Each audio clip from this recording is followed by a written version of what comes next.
Uh, Good morning. It's Sunday, February 12th, 2023. 19, I'm going back to 19, 2023. And our topic today is Inquiring Minds Want to Flow. Mm, So, are we all set? I think so. Okay. So, our theme for the month is curiosity as a superpower. And when I first read that, that's our entire Centers for Spiritual Living theme for the month. It says a suggestion.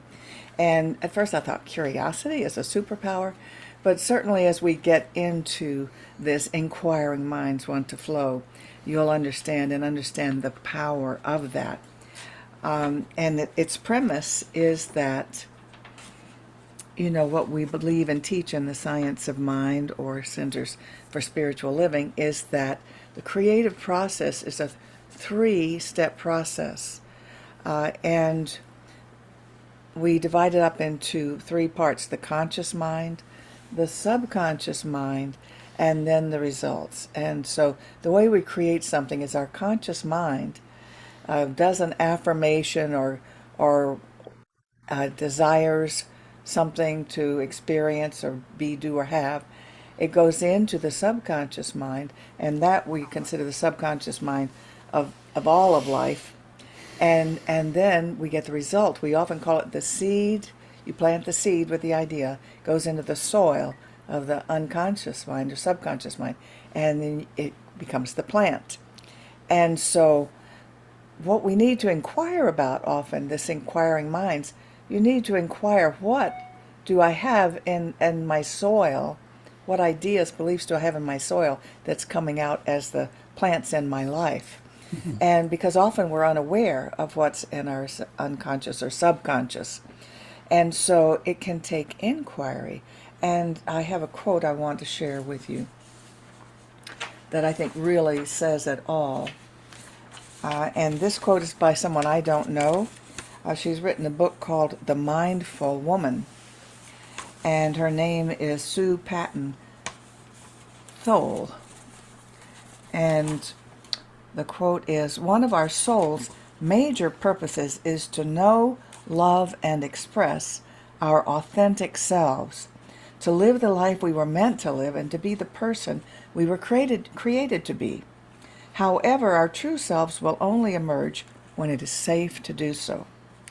Self-condemnation, shame, guilt, and judgment send your true nature into hiding.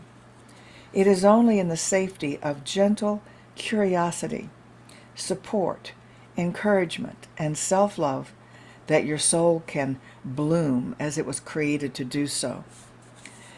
And so the problem with exploring what's in your subconscious is that it's in your subconscious. So you have to have inquiry to find out what's there. You can look at your life and see what you're experiencing, and that'll tell you part of what's there. But you can also do this inquiry through curiosity. You can watch yourself talk. I notice when I'm working here at home, nobody here but me, and I push myself and I berate myself all internally. And I should be able to do more, faster, better. And it's just really, I have a big pusher in there, and it's not helpful. It doesn't, that's none of the things that she said, that's not gentle curiosity, support, encouragement, or self-love. And so those are the things that we need to inquire about to see what's there, because we can change it with the conscious mind. We can change it into gentle curiosity, support, encouragement, and self-love. So that's what we're talking about. And if you recall the last class we taught, Sandra Marchman taught that class with me attending and commenting. And it was based on a book by Eric Butterworth, the Unity minister from New York City who's passed on. But the book was called In the Flow of Life. And what he said is, we spend our time trying to attract what we want. He said, but really, it's coming from us, and it flows from us into our lives. And so this is the flow that we want to have happened, that we want to happen. And so you have to give yourself permission to spend time inquiring There's an old about yourself. question that comes up very often when we look at people's behavior, and the question is it nurture or nature? And that is responsible for the particular behaviors that we're seeing. And what I know now, if we look at this particular model, is that the seed is nature and the soil is nurture. And how that soil affects the seed has an impact on the outcome of the behaviors that we're going to be looking at. If we realize that we're all perfect seeds, we're all planted in soil, but the soil is not all the same. And so since the soil and the condition of the soil has a lot to do with the condition of our views and our beliefs, the acquisition of beliefs and the views that we have, it becomes very, very important to look at the soil and say, what is in this soil? Recently, I saw a thing on Consumer Reports was reporting on dark chocolate being something we need to be careful eating because it has lead in it. And cadmium. And cadmium. And where'd that come from? It turns out that where they dry the chocolate is in an industrial area, and the lead and the cadmium actually settles in that, and then they need to find a better place to dry the chocolate so that it doesn't accumulate or doesn't acquire lead and cadmium. So here we have the perfect fruit that we want to have, and then we have the conditions that are around it that influence it. We're constantly being influenced by the conditions around us, and we don't realize it, and we don't inquire. But I want to get back to what you said earlier with the so much of our view of the world is a projection. We're projecting our experience of the soil that we were born in out into the world and looking for proof that is the way the world really is. And the problem with that is that the world is not the way we see it. It's because we're seeing it through the filter of our experience in our past. If you're not liking the view of the world that you have, you could ask yourself what you can do to change that world, or more importantly, you could ask yourself, where did that worldview come from? And is that worldview accurate? Is it true? One of the things, and Brene Brown, who I really like, she's a really bright woman. And if you haven't, PhD social worker. if you haven't seen her on YouTube or doing one of their TED Talks, you really want to watch it. But she ties into the same basic fundamental thing we're talking about, which is one of the things that's in the soil that we all grow up in is that you're not enough. We are fertilized with the idea that we're not enough, which then means we have to constantly work 24/7 to be enough, and it'll never happen because the not enough is in the soil rather than being something that's true. We're tainted with that. Another word for that would be, in the world that we're born in, we often acquire the belief that it's not a safe world.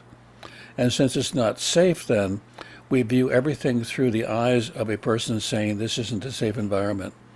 When you view everything from that perspective, then it's not a world in which you actually want to live, and it's not a world you can live in comfortably. I was talking to somebody recently, and she was saying, I don't like to go outdoors very much because of the birds. I said, what do you mean? Well, the birds, I don't know what they're going to do. They fly all around. You know, they can crap on you, and oh my God, the birds. And I said, where did you get that? And she didn't know where she got it, but she knew that going outside was not going outside to be in nature, to look at a sunrise, or to enjoy a walk. It was to be terrorized by birds. And then I wondered if she'd seen the Alfred Hitchcock movie, The Birds. Really? Yeah. But what's interesting is that view, that one experience, and I don't know where it came from, her fear of the birds out there that were out of control, that might be menacing, affected everything. It made her have to be an indoor person. I mean, she couldn't go out and enjoy things. I think it's an exaggerated example, but it's an example of what we do to ourselves with a view we have that we don't even know we have. So the invitation for all of us this week is to look at what are we afraid of, and is it true? That is it true that we need to be afraid of it? Is there really something out there that is going to harm us or hurt us? You know, with the pusher, the unspoken message is you're not enough. You need to work harder. And the question, and is it true that you're not enough? And is it true that you need to work harder? Really true? Right. This is based on Byron Katie. Byron Katie's work. And you know, we're talking about finding your authentic self and what you have uniquely to give to the world. And Byron, a lot of the people who've given us some of the greatest gifts on how to change our lives were people whose lives were a mess. And this is no secret. Byron Katie talks about it in her books. She was a suicidal mess. And when she discovered this form of self-questioning, and she had 3 children, she had a husband, and yet she was in a rehab place to try to help her depression. And so the questions that came to her with all the decisions she had made about the kids wouldn't mind and weren't behaving, and the husband was bad for this reason or that, and whatever things she made up about herself. So the questions that she heard herself asking is that true? Well, we all make up stories to make what we believe true. And then, so the next question is, can you absolutely know it's true? And that goes, well, I don't know if I can absolutely know. The other person has their point of view too. So the next question is, well, how do you react when you believe that thought, when you believe it's true? So it's true. So you can ask yourself that. Well, that makes me not trust that person. That makes me not trust people in general. That makes me, that's what happens when I believe that thought. Or I think I'm not enough, or whatever it is. So the next question is, who would you be without that thought? And you have to ask yourself, That's a great question. wow, Who would you be? if I didn't believe that, if I didn't act as if that's true, I could be a lot happier person. I could be a lot freer. And so then the last step is really tricky, and that is turn your thought around. So in other words, if the thought is I can't trust people, you could turn it around to I can trust people. And so then you explore that. If I believed that, what would my life look like? So this is a way of changing a belief. Because if you go through these, and her name is Byron Katie, Byron. She's got a number of books. Everybody calls her Katie.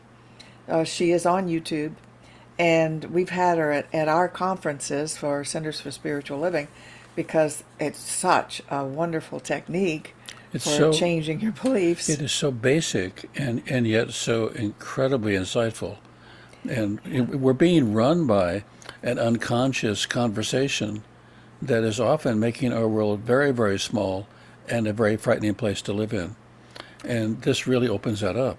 And I also wanted to speak, because these are people who have found their purpose in life and are giving to the world with it. So that's what we're talking about, finding your authentic self and how you can best gift the world with it, with your talents. The other person I thought of is Louise Hay, because Louise Hay is passed on now, but she was the only person who jumped in to help people with AIDS. And her history was, she had a terrible childhood. She became a practitioner at our New York Center, and I believe with Raymond Charles Barker, the author of the book over the next class we teach, which is The Power of Decision. And he's talking about decisions that you make about your life like this.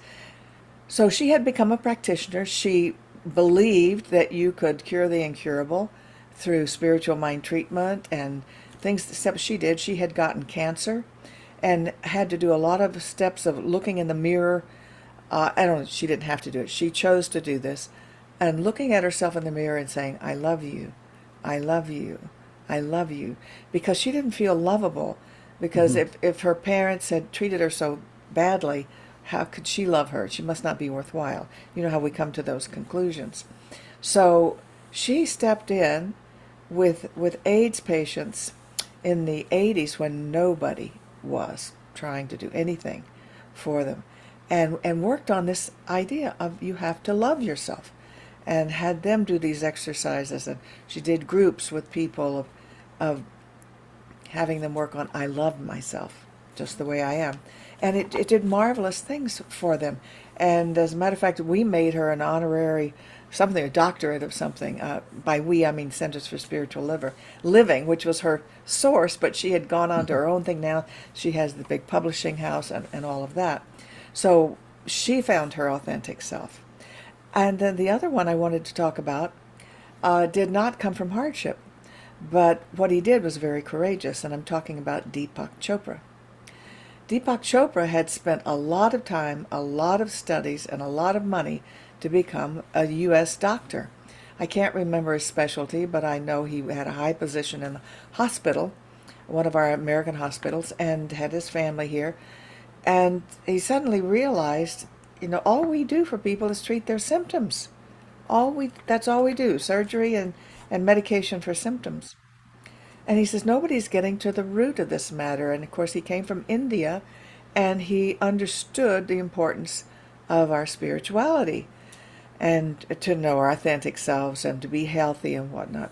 And so he had the great courage to leave that career where he had spent so much time and money and started teaching spirituality. And where in the world would we be today without Deepak Chopra? I just wanted to say a quote from him. He said, everyone has a purpose in life. And when we blend this unique talent with service to others, we experience the ecstasy and exaltation of our own spirit. So what if the past that has upset you or gotten in the way of you or deterred you from where you think you want to go was a gift instead of a curse? What if it was an internship that you got early on in order to be prepared for the life that you're living now? I can remember from myself growing up that my life was certainly not ideal, and the conditions that I was raised in were as traumatic as many of the people that I've worked with over the years. And I keep thinking back every time I look at that is that it was an internship. It was a very valuable internship. Some of us got our education early on in life for the things we're going to do later. Some of us got our education later in life after we've done some of the things we need to do early on to mature. But the point of it is that if what has been given to you as a gift and you know how to open it and you know how to take care of it, then you may discover in that the joy and the happiness that you didn't know was possible having received such a gift. No matter how traumatic it is. I've talked to a number of people who've had cancer, and it's been interesting who haven't died from the cancer, and they will talk about it having been their greatest gift. And I'll say, how could cancer have been your greatest gift? I said, well, I was leading a life that had no purpose, no focus, and no reason, and I was certainly a really well taken care of consumer, in that I had a good credit rating and I bought lots of stuff. And I had everything I needed, but I was missing something called purpose or reason or intent. And reason for being. Yeah, intent. And once this disease kicked in, then all of the reasoning for why is my life the way it is, all the questions about this, the inquiry process began. And I'm not recommending that anybody sign up for trauma in order to be able to be enlightened or awakened. But what I'm suggesting is that the traumas you've had may be part of your awakening. They may be part of your opening to life. And so when you come into a relationship and you tell the person that you are in relationship with, I come with a lot of baggage, which I just heard recently on a program we were watching. I come with a lot of baggage. You could also say, I come with a lot of gifts. And a lot of experience. I come with a lot of history, and that history is valuable. And I've done an incredible internship. And in fact, I really think when it comes to life, I'm in a graduate program. And I'm looking forward to sharing my gifts with you in this relationship rather than be prepared because I got a lot of baggage. And the problem with it is if you've got a lot of baggage, you have to carry it. If you have a lot of gifts, they'll carry you. And we really have to decide, are these gifts that we're carrying, are these gifts that are carrying us, or is this baggage that we're carrying? It's a simple shift.